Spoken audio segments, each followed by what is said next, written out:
lagi lah. Kurang sikit. Tapi alhamdulillah sebab kawan Melayu saya pun ada Cina. So saya ready lah.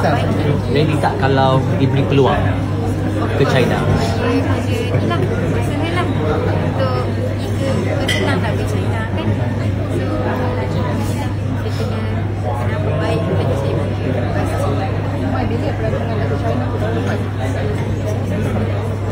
Tak kot, mungkin lepas sekolah. Sebab tahun lepas saya form 4. So sekolah sini bila dah form 4 kita orang dah kena pasal SPM terus. Sebab kita orang ada segi persembahan. Saya kena buat portfolio, saya kena buat produksi. Saya ada produksi, saya jemput produksi, saya kena tahu tema, kecam tema. So kalau saya jadi pengarah, saya kena dah fokus sana. Produksi ni macam satu konsep kecil lah. Tapi yang projek lah. Tapi yang uruskan semua budak.